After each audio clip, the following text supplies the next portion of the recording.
faculty, classmates, and our most honored guests. When I walked in the door to InterVisions 2 years ago, I knew exactly who I was. I was the girl who always came in second. I was the girl who nobody looked at twice. I was a little girl in a woman's body. I was damaged goods. I was broken. I was waiting for my friends and family to figure out that I was a total fraud.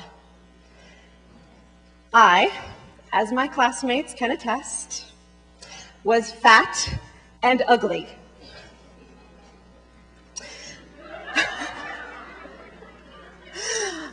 I knew exactly who I was, and nothing you said to me could have told me anything different. Today, I stand before you a new woman. I am relearning who I am. That scared little girl of 2 years ago has made great strides, and I'm growing into my own skin. For the first time in my life, I actually like who I am, and I think I'm an interesting person.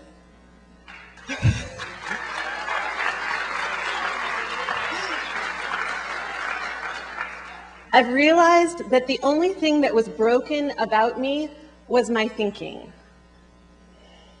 The transformation that I'm proudest of is that fat and ugly girl can now look into the mirror and like what she sees on both the inside and the outside. So what made this change, you might ask? There are many possible answers woven throughout the InterVisions curriculum.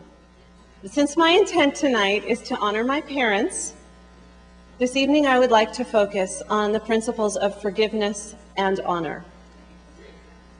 First, forgiveness. My dad and I had a very difficult relationship.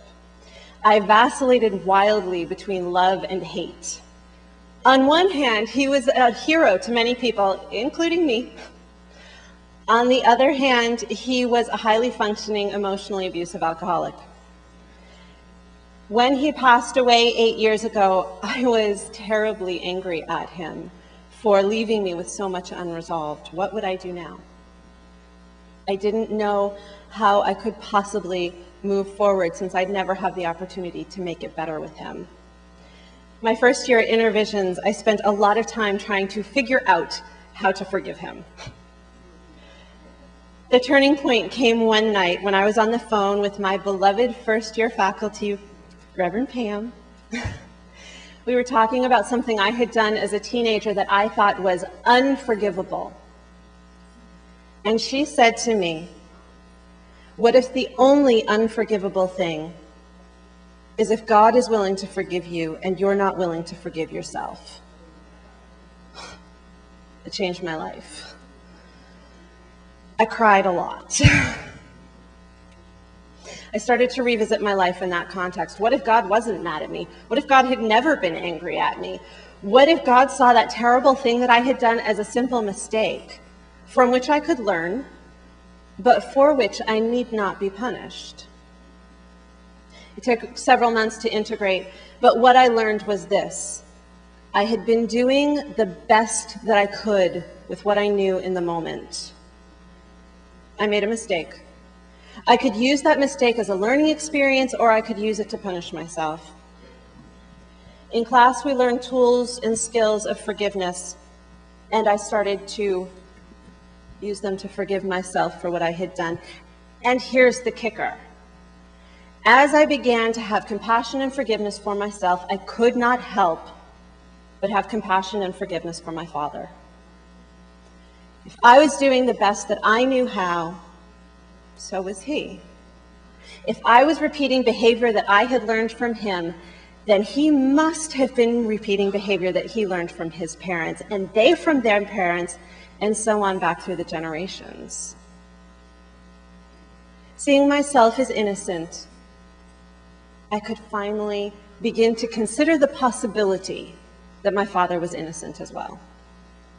The burden of 20 years lifted from my shoulders as I began to forgive both him and myself. My mother is an entirely different story.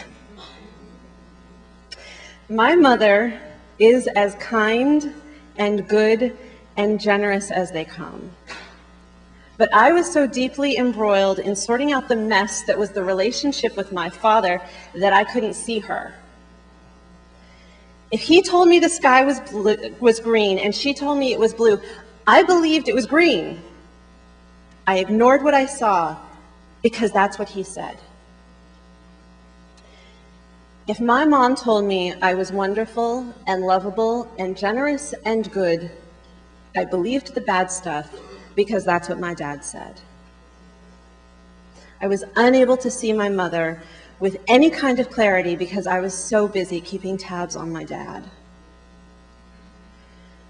When my father said to me, "Be careful or you'll grow up to be like your mother," I learned to fear being anything like her because she didn't measure up to his standards. When I began this second year, I told my equally beloved second-year faculty, Reverend Nancy, oh, there she is, that I knew my journey this year would be about releasing judgment. She offered my relationship with my mother as the most important place to start. I wrote forgiveness statements, I said prayers, I practiced listening more, talking less. There have been a few missteps along the way. But what I have to say is this: my mother has been down there in the mud with me.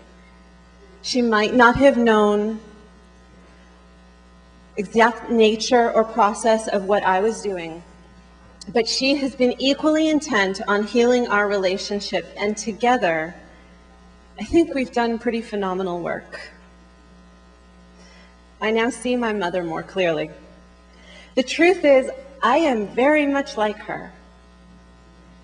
I have inherited her gifts for love, kindness, laughter, generosity, loyalty, compassion, and so much more.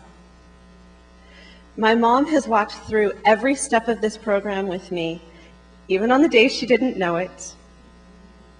I am eternally grateful to her and to God for giving her to me as my mother.